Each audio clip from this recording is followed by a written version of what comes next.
আমি শহীদ মিরাজ হোসেনের বাবা আব্দুর রব, যাত্রাবাড়ি পাড়াডাঙ্গায় মধুবাগ।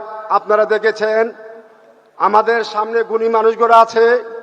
আমরা গর্বিত। জুলাই 5ই আগস্ট চলে আসছে। কয়টা দিন পরে আগস্ট মাস। সেই আগস্ট মাস 5 তারিখে আমার মিরাজ তার বন্ধুদেরকে নিয়ে রাজপথে প্রতিবাদ করতে গিয়েছিল। তার মোবাইলটা যে ভিডিও ছিল, ভিডিও করতে যে তার অপরাধ ছিল। আমার বাবার মিরাজের বুকটা ঝাড়ঝা করে দিয়েছে সেই মাফিয়া হাসিনার পুলিশ বাহিনীরা। আপনারা দেখেছেন সাভার উত্তরা রামপুরা চাঙ্গারপুর সেই যাত্রাবাড়ি গণহত্যা, পাখির মতো মানুষ গুলি করেছে, আঠু গিরে গুলি করেছে, প্রতিযোগিতা করে গুলি করেছে। কি দোষ করেছিল আমার সন্তানরা? তাই আমি আমার স্যারের কাছে আমরা ইনসাফ চাই, আমার প্রত্যেকটা শহীদের সন্তানদের বিচার চাই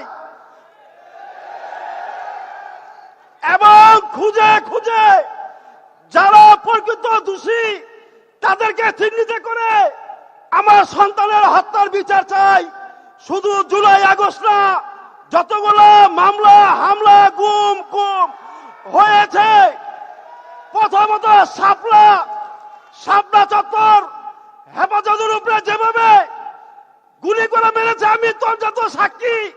সেই সাইনবোর্ড ফজরের নামাজ আদায় করে আমি গাড়ি নিয়ে বেরিয়েছিলাম, আমি দেখেছি রক্তের বন্যা।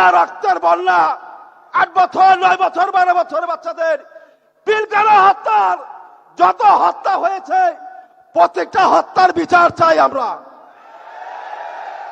এবং যাত্রাবাড়ি মাউতোয়াইল কবরস্থান 14টা আমার সন্তানের লাশ ওখানে দাফন করা হয়েছে, তাদের কবরগুলো পাকা করা হয় নাই।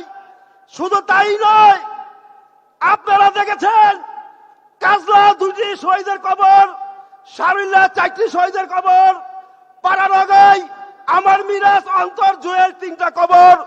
আমি 1.5 মাস প্রতিটা মন্ত্রণালয় যোগাযোগ করে লাস্ট পর্যায়ে ডিসিশন হয়েছে 3টা শহীদের নাম ফলো করা হবে। যদি তাদের পঞ্চায়েতের কবরস্থান হয়ে থাকে যাতে পাকা না হোক, যাতে আমার সন্তানেরা, আমার মায়েরা বোনেরা যাতে তার সন্তানের নামটা ফলো করে দেখতে পারে। তাই আমি স্যারের কাছে বিনীত নিবেদন করবো শহীদ পরিবার বাবা হিসাবে,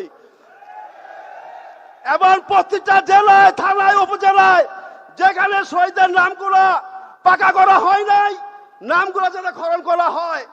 আরেকটা বিষয় আমি নজর আনতে চাই, যাত্রাবাড়ি আমাদের থানার সামনে 20টা শহীদের পিলার আছে, সেখানে টোকাইরা নেশা করে, নোংরা আবর্জনা প্রসব পায়খানা করে। আমি নাগরিক সন্তান অভিভাবকের ফরমের মাধ্যমে স্যারকে আমি বলি, উনি আমাদের আর্থিক সহযোগিতা করে ওইখানে 42টা চারা রূপায়ণ করি, পরিশ্রম করি 1 সপ্তাহ ধরে। দুঃখের বিষয়, আমি সিটি কর্পোরেশনের 1 তলা থেকে 10 তলা পর্যন্ত গিয়েছি, প্রত্যেকটা কাগজে আমি সিগনেচার রয়েছে, আমি পানি পাইলাম না। ঢাকা ওয়াসারে মিলিত করেছিলাম, ঢাকা ওয়াসার পানি দেয় নাই। এবং নগর ভবনের থেকে যাত্রাবাড়ি কত কিলো রাস্তা, কতটুক তেল পুরতো, আমি সপ্তাহে 2 দিন পানি চেয়েছিলাম। আপনারা যদি তর্জান্ত সাক্ষী দেখতে চান, সেই গাছগুলো মরে গেছে।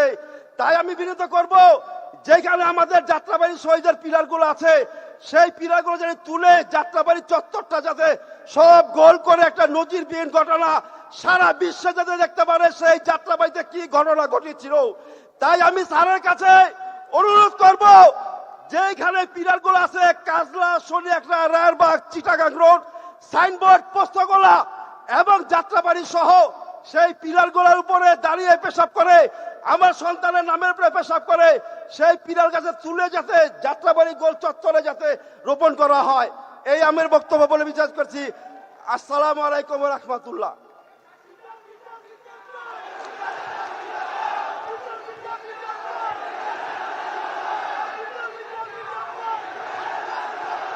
সম্মানিত অতিথিবৃন্দ।